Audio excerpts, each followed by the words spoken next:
अस्सलाम वालेकुम स्टूडेंट्स, आज हम कॉन्टीन्यूटी के कॉन्सेप्ट को समझेंगे और उसके कुछ क्वेश्चंस प्रैक्टिस करेंगे। तो सबसे पहले हम एक सिंपल सी डेफिनेशन देख लेते हैं कॉन्टीन्यूटी की। A function f of x is said to be continuous at x equals to a if limit x approaches to a f of x equals to f of a. यानी कि हम कह सकते हैं कि किसी भी एक पॉइंट पे, जैसे कि यहाँ पे है x इक्वल्स टू ए, किसी भी a पॉइंट पे फंक्शन की जो वैल्यू आ रही है वही उस फंक्शन की लिमिट भी आए उस पॉइंट पे, तब हम कहेंगे कि फ़ंक्शन कॉन्टीन्यूअस है। ठीक है, किसी भी फंक्शन की लिमिट किसी एक पॉइंट पे जो आ रही है उस फंक्शन की वैल्यू भी उस पॉइंट पे वही आए, तो आप कहेंगे ये फंक्शन जो है वो कॉन्टीन्यूअस फंक्शन है। अच्छा, अब दो चीज़ें होना ज़रूरी है, एक आपके पास कोई फंक्शन होना ज़रूरी है और दूसरा आपके पास कोई एक स्पेसिफिक पॉइंट होना ज़रूरी है जिसको आप डिस्कस कर रहे हो, जिस पॉइंट पे आप फंक्शन की वैल्यू देख रहे हो और जिस पॉइंट पे आप लिमिट निकालना चाह रहे हो। ठीक है, तो फंक्शन होना ज़रूरी है और एक स्पेसिफिक पॉइंट होना ज़रूरी है।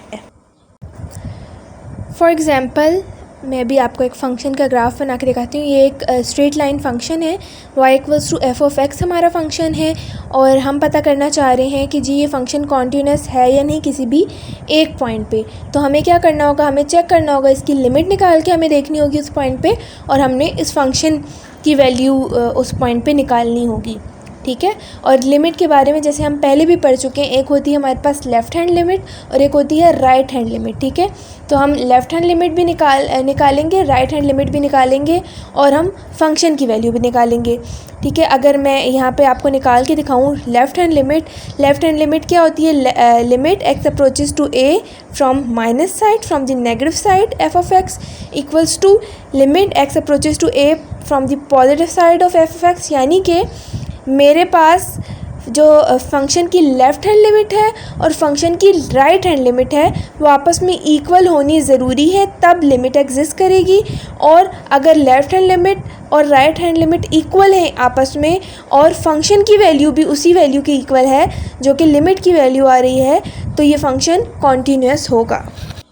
अच्छा, अब हम थोड़ा प्रैक्टिस करें। अगर तो एक फ़ंक्शन सपोज करते हैं f of x equals to x square है और x इक्वल्स टू 2 है। ठीक है, जो पॉइंट है जिस पे हमने कॉन्टीन्यूटी चेक करनी है वो 2 के इक्वल है। तो सबसे पहले हम फंक्शन की वैल्यू निकालेंगे, यानी कि f ऑफ 2 निकालेंगे। ठीक है, फंक्शन में 2 पुट करेंगे तो आ जाएगा एक्स स्क्वायर यानी कि 2 स्क्वायर, तो फंक्शन की वैल्यू आ रही है 4, यानी कि f ऑफ a हमारे पास आ रहा है 4। और फिर हम लिमिट निकालेंगे, limit x approaches to 2 equals to, अब लिमिट पुट कर देंगे 2 स्क्वायर तो वो भी आ रहा है इक्वल्स टू 4, यानी कि f ऑफ a और लिमिट एट a हमारे पास आ रही है 4 के इक्वल, यानी कि लिमिट हमारी इक्वल है फंक्शन की वैल्यू के इक्वल। तो जब ऐसा केस आ जाए तो हम इसको कहते हैं फंक्शन हमारा कॉन्टीन्यूअस है एट a पॉइंट। तो हम लिखेंगे limit x approaches to 2 x square equals to f of 2, यानी कि function is continuous at x equals to 2। अच्छा, इसके बाद अगर आप इस ग्राफ को गौर से देखें तो ऐसा हम पहले भी पढ़ चुके हैं लिमिट्स के केस में। तो ये जो एक एम्प्टी सर्कल यहाँ पे बना हुआ है ये शो कर रहा है कि इस पॉइंट पे जहाँ पे ये सर्कल है यहाँ पर फंक्शन की वैल्यू एग्जिस्ट नहीं करती। ठीक है, और हमने एक्चुअली इसी पॉइंट पे हमने लिमिट भी निकालनी है। तो अगर हम इस पॉइंट के अक्रॉस लेफ़्ट हैंड लिमिट भी निकालें और इस पॉइंट के अक्रॉस राइट हैंड लिमिट भी निकालें तो हमारे पास आएगी वाई एक्सिस पे, अगर आप देखें हमारे पास b वैल्यू आएगी, यानी कि लिमिट जो है उसकी वैल्यू b आएगी। लेकिन और लिमिट्स आपस में इक्वल भी होंगी, इस केस में लेफ़्ट हैंड लिमिट इक्वल होगी राइट हैंड लिमिट के। लेकिन इस पॉइंट पे जब हम f ऑफ a निकालेंगे तो इस पॉइंट पे फंक्शन की तो वैल्यू एग्जिस्ट नहीं करी क्योंकि एम्प्टी सर्कल बना हुआ है। तो यहाँ पर हमारा फंक्शन हम कहेंगे कॉन्टीन्यूअस नहीं है, क्योंकि लेफ़्ट हैंड लिमिट तो है, राइट हैंड लिमिट भी है और आपस में इक्वल भी है, लेकिन फंक्शन की वैल्यू एग्जिस्ट नहीं करी। तो फंक्शन की वैल्यू जब एग्जिस्ट ना करे या फिर लिमिट की वैल्यू उसकी इक्वल ना हो तो फंक्शन आपका डिसकॉन्टीन्यूअस होता है। तो अब मैं आपको कुछ कंडीशंस बता रही हूँ जिनके होते हुए आपका फंक्शन डिसकॉन्टीन्यूअस कहलाएगा। तो a function is said to be discontinuous at x equals to a if left hand limit, यानी कि limit x approaches to a negative f of x is not equals to right hand limit, यानी कि limit x approaches to a positive f of x। ठीक है, जब left hand limit और right hand limit आपस में equal ना हो तब आपका फंक्शन डिसकॉन्टीन्यूअस कहलाएगा।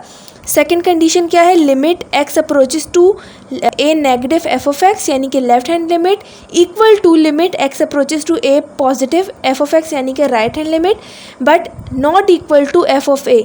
जब लिमिट्स तो आपस में इक्वल हों लेकिन फंक्शन की वैल्यू की इक्वल ना हो तब भी आपका फंक्शन डिसकंटिन्यूअस कहलाएगा, क्योंकि फंक्शन के कॉन्टीन्यूस होने के लिए इन तीनों चीज़ों को आपस में इक्वल होना ज़रूरी है। और थर्ड ये कि आपका F of A is not defined, function की वैल्यू डिफाइंड ना हो, जैसे कि अभी मैंने ग्राफ में आपको करके दिखाया जो एम्प्टी सर्कल था उस पॉइंट पे फंक्शन की वैल्यू डिफाइन नहीं थी। तो जब फंक्शन की वैल्यू डिफाइन ही ना हो तो फिर कॉन्टीन्यूस होना या ना होना उसका तो सवाल ही नहीं पैदा होता। अच्छा, अब हम एक एग्जाम्पल क्वेश्चन करेंगे। F of x equals to x square plus 2 test continuity at x equals to 2।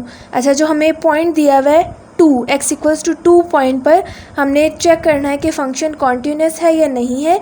तो हमें पता है कि हमने क्या निकालना होगा, हमने एक तो फंक्शन की वैल्यू निकालनी होगी और एक हमने लिमिट निकालनी होगी। अगर दोनों इक्वल होंगे तो कॉन्टीन्यूअस होगा, अगर इक्वल नहीं होंगे तो डिसकॉन्टीन्यूअस होगा।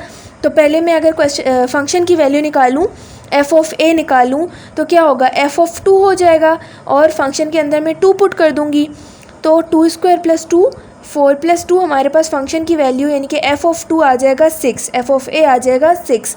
अब मैं लिमिट निकालूंगी x approaches to 2, x square plus 2 equals to, अब लिमिट पुट कर दूंगी 2 स्क्वायर प्लस 2 4 प्लस 2 यानी कि 6। ठीक है, तो फंक्शन की वैल्यू यानी कि एफ ऑफ ए भी मेरे पास 6 आया और लिमिट की value at x approaches to 2 भी मेरे पास 6 आया।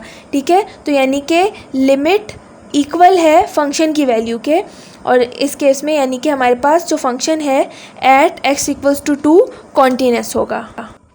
अच्छा, अब नेक्स्ट क्वेश्चन अगर हम देखें, f of x equals to 2 minus x when x is less than 2 and 2 plus x when x is greater than equal to 2 at x equals to 2 पर हमने कॉन्टीन्यूटी टेस्ट करनी है। ठीक है, तो वही काम हमने करना है, लेफ़्ट हैंड लिमिट निकालनी है, राइट हैंड लिमिट निकालनी है और फंक्शन की वैल्यू निकालनी है। जी, तो सबसे पहले हम निकाल लेते हैं लेफ़्ट हैंड लिमिट। तो हम लिखेंगे limit x approaches to 2 from the negative side f of x. अब क्योंकि अब देखें 2 को लेफ़्ट साइड से कोई चीज़ अप्रोच कर रही है तो यानी कि लेस देन 2 वाली वैल्यू होगी वो। ठीक है, तो हमने लेस देन 2 में जो फंक्शन लेना है हमने 2 माइनस एक्स लेना है, यानी कि limit x approaches to 2 from the negative side 2 minus x. ठीक है, और अब इस पे हम वैल्यू पुट करेंगे तो 2 माइनस 2 इक्वल्स टू 0, हमारी लेफ़्ट हैंड लिमिट आ जाएगी 0।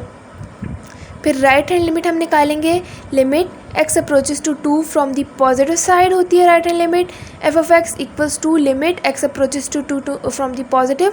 अब पॉजिटिव साइड से अप्रोच करने का मतलब है ग्रेटर देन 2 वाली साइड से। ठीक है, तो हमारे पास ये जो दिया हुआ है ग्रेटर देन इक्वल टू 2 वाला जो फंक्शन है 2 प्लस एक्स, इसमें हम वैल्यू पुट करेंगे तो 2 प्लस 2 और हमारे पास आ जाएगी 4 की इक्वल हमारे पास राइट हैंड लिमिट आ जाएगी। तो लेफ़्ट हैंड लिमिट 0 आई और राइट हैंड लिमिट 4 आई, तो दोनों इक्वल नहीं हैं। तो यानी कि जब दोनों लिमिट्स इक्वल नहीं हो राइट हैंड और लेफ़्ट हैंड तो हम कहेंगे लिमिट एग्जिस्ट नहीं करती। तो इस केस में बेशक आप आगे फंक्शन की वैल्यू ना निकालें क्योंकि फंक्शन वैसे ही डिसकॉन्टीन्यूअस होगा क्योंकि लिमिट एग्जिस्ट नहीं कर रही। लेकिन आप चाहें तो आप निकाल भी लें, तो एफ ऑफ 2 हम निकालेंगे क्योंकि उन ऊपर अगर आप क्वेश्चन में देखें तो क्वेश्चन में x greater than equal to 2 वाला जो फंक्शन था उसमें 2 प्लस एक्स था ना, तो फंक्शन हम इक्वल टू 2 पे निकालते हैं। तो 2 प्लस एक्स में जब हमने वैल्यू पुट की तो हमारे पास 4 आया। तो ये है तो राइट हैंड लिमिट की इक्वल लेकिन लेफ़्ट हैंड लिमिट की इक्वल नहीं है, इसीलिए ये फंक्शन डिसकंटीन्यूअस कहलाएगा। ठीक है, एट एक्स इक्वल्स टू 2। जी, तो अब आपको थोड़ा बहुत कॉन्सेप्ट क्लियर हो गया होगा कि limits left hand right hand limit का इक्वल होना ज़रूरी है और उनका फंक्शन की इक्वल होना ज़रूरी है। तो एक और एग्जांपल अगर हम देखें तो एफ ऑफ एक्स है हमारे पास x if x is greater than equal to 0 and 3x if x is less than 0। ठीक है, एट x इक्वल्स टू 0 पे हमने कॉन्टीन्यूटी टेस्ट करनी है। तो वही काम करेंगे, पहले हम लेफ़्ट हैंड लिमिट निकालेंगे फिर राइट हैंड। तो हम निकाल लेते हैं जी अभी लेफ़्ट हैंड लिमिट। जी, तो हम कैसे लिखेंगे, हम लिखेंगे limit x approaches to 0 from the negative side. अब देखिए, ज़ीरो से पहले लेफ़्ट साइड से अप्रोच कर रहे हैं ना। ज़ीरो की लेफ़्ट साइड पे कौन से नंबर्स होते हैं? नेगेटिव नंबर्स होते हैं, यानी कि लेस देन ज़ीरो वाले नंबर्स। तो हम 3x वाला फंक्शन लेंगे क्योंकि वो लेस देन ज़ीरो के लिए है। तो हमने 3x में ज़ीरो पुट कर देना है, लिमिट पुट कर देना है, तो हमारे पास ज़ीरो आंसर आ जाएगा। फिर राइट हैंड लिमिट निकालेंगे, limit x approaches to zero from the positive side. अब ज़ीरो से ग्रेटर वाले नंबर्स, यानी कि जो ग्रेटर देन इक्वल वाला हमें दिया हुआ है ना क्वेश्चन में, यानी कि x फंक्शन, ये हम ले लेंगे। इसमें आप लिमिट पुट करेंगे तो ज़ीरो ही आंसर आएगा ऑब्वियसली आपके पास। तो यानी कि आपकी लेफ़्ट हैंड लिमिट इक्वल है आपकी राइट हैंड लिमिट के, यानी कि लिमिट इस केस में एग्जिस्ट कर रही है। तो हम लिखेंगे limit x approaches to zero from the negative side equals to limit x approaches to zero from the positive side. ठीक है।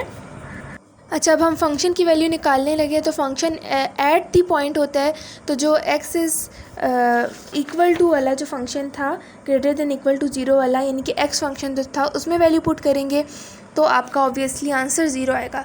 तो लेफ़्ट हैंड लिमिट भी ज़ीरो, राइट हैंड लिमिट भी ज़ीरो और फंक्शन की वैल्यू भी ज़ीरो, यानी कि तीनों चीज़ें इक्वल हैं आपस में। तो function is continuous at x equals to zero. ठीक है।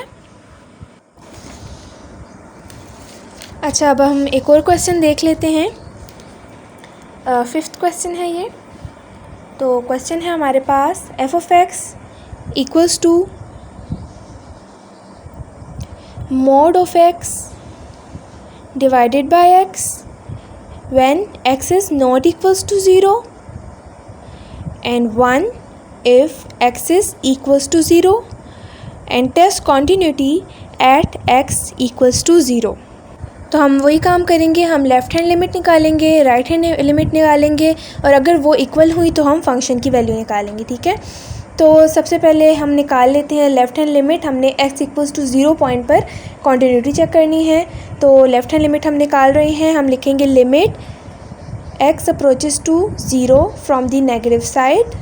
अब ज़ीरो के नेगेटिव साइड से, यानी कि ज़ीरो से लेस वाली वैल्यू होगी, तो लेस वाली वैल्यू, अब आप इधर अगर देखें तो x is not equals to 0 में जो वैल्यूज़ है ना, यानी कि हर फंक्शन, हर वैल्यू जो भी ज़ीरो की इक्वल नहीं है उसके लिए ये वाला फंक्शन होगा। तो लेस देन ज़ीरो के लिए भी आप यही वाला फंक्शन यूज़ करोगे। तो mod of x divide by x आप इस केस में यूज़ कर रहे हो। अच्छा, मोड के केस में हम कैसे करते हैं? हमें पता है कि आप लेफ़्ट हैंड लिमिट है तो आपकी x की वैल्यू नेगेटिव होगी। ठीक है। तो हम क्या करेंगे, हम ये जो मोड वाला है हम इधर लिखेंगे, मोड के अंदर नेगेटिव x डिवाइडेड बाय, अब x की वैल्यू तो नेगेटिव ही है ना, तो डिवाइड बाय नेगेटिव x। तो अब मोड जो है वो नेगेटिव को पॉजिटिव बना देगा, तो हमारे पास क्या आ जाएगा, x divided by negative x। ठीक है। तो वो x और x आपस में कैंसिल हो जाएंगे, तो हमारे पास आ जाएगा -1 जी। तो लेफ़्ट हैंड लिमिट हमारे पास आ गई -1। अब हम राइट हैंड लिमिट निकालेंगे जी। तो हम लिखेंगे limit x approaches to 0 from the positive side, क्योंकि राइट हैंड लिमिट है f(x), limit x approaches to 0 from the positive side. तो अब फंक्शन हमारे पास वही मॉड वाला आ जाएगा, क्योंकि x नॉट इक्वल टू 0 के हर वैल्यू के लिए हमारे पास वही वाला फंक्शन है। ठीक है। तो वही काम करेंगे, mod of x divided by x। अब इस केस में पॉजिटिव वैल्यूज़ हैं तो हमारे पास ऊपर भी x नीचे भी x आपस से कैंसिल और एंड में हमारे पास 1 आंसर आ गया। तो left hand limit -1, right hand limit 1। तो लिमिट्स आपस में इक्वल नहीं है, तो जो फंक्शन है कि लिमिट एग्जिस्ट नहीं करी, तो इसलिए हम इसमें नहीं निकाल सकते कि फंक्शन कॉन्टीन्यूअस है या नहीं है। अच्छा, अब इसके बाद हम एक और क्वेश्चन देख लेते हैं। ये एग्जाम्पल 6 है हमारी। तो f(x) equals to 2 minus x when x is less than 2 and 2 plus x when x is greater than equal to 2 at x equals to 2 पे हमने कॉन्टीन्यूटी चेक करनी है। तो पहले हम निकालेंगे जी लेफ़्ट हैंड लिमिट। तो हम लिखेंगे limit x approaches to 2 from the negative side of f(x) equals to limit x approaches to 2 from the negative side. अब नेगेटिव साइड पे है, यानी कि x इज़ लेस देन 2 वाले फंक्शन लेंगे, तो 2 minus x यहाँ पे अप्लाई करेंगे तो 2 minus 2 इक्वल्स टू 0 आ जाएगा। फिर हम राइट हैंड लिमिट निकालेंगे, यानी कि limit x approaches to 2 from the positive side, यानी कि ग्रेटर देन 2 वाली साइड। तो जो x greater than equal to 2 वाला जो फंक्शन है 2 + x, उस पर हम लिमिट अप्लाई करेंगे, वैल्यू पुट करेंगे 2 + x में, तो 2 + 2 इक्वल्स टू 4 आ जाएगी हमारे पास राइट हैंड लिमिट। यानी कि left hand limit not equal to right hand limit है, लिमिट एग्जिस्ट नहीं करती, तो कॉन्टीन्यूटी चेक नहीं हो सकती। इसी तरह एक और क्वेश्चन अगर हम देखें, f of x equals to x when x is greater than equals to 0 and 3x if x is less than 0 at x equals to 0 पर हमने कॉन्टीन्यूटी टेस्ट करनी है। लेफ्ट हैंड लिमिट निकालेंगे, limit x approaches to 0 from negative side यानी कि less than 0 वाली side से। तो जो लेस देन 0 वाला फंक्शन है 3x, उस पर हम लिमिट अप्लाई करेंगे, इसमें वैल्यू पुट करेंगे 3 इंटू 0 इक्वल्स टू 0 आ गई लेफ्ट हैंड लिमिट। फिर राइट हैंड लिमिट निकालेंगे, limit x approaches to 0 from positive side यानी कि ग्रेटर देन 0 वाली साइड। तो ग्रेटर देन इक्वल टू 0 का क्या फंक्शन है x, तो x पर हम लिमिट अप्लाई करेंगे 0, ठीक है। तो यानी कि लेफ्ट हैंड लिमिट इक्वल है राइट हैंड लिमिट के। Limit x approaches to 0 from negative side is equals to limit x approaches to 0 from positive side. अब हम फंक्शन की वैल्यू निकालेंगे एट x इक्वल्स टू 0 यानी कि हम एफ ऑफ ए निकालेंगे। तो इक्वल टू 0 पे हमारे पास फंक्शन है x, तो हमारे पास आ जाएगा 0। तो limit left hand right hand और फंक्शन की value at x equals to 0 हमारे पास सेम आ रही है, तो फंक्शन कॉन्टीन्यूअस कहलाएगा, ठीक है। तो आज हमने कॉन्टीन्यूटी के काफ़ी क्वेश्चंस प्रैक्टिस किए हैं, तो उम्मीद है मुझे कि आप लोगों का कॉन्सेप्ट काफ़ी हद तक क्लियर हो चुका होगा। तो हम नेक्स्ट क्लास में भी इसके कुछ और क्वेश्चंस प्रैक्टिस करेंगे। तब तक के लिए ये आपके लिए एक असाइनमेंट क्वेश्चन है, ये जो मैंने स्क्रीन पे आपको शो किया है, तो ये आप लोगों ने खुद सॉल्व करना है और इसका आंसर मुझे आप लोगों ने बताना है, ठीक है।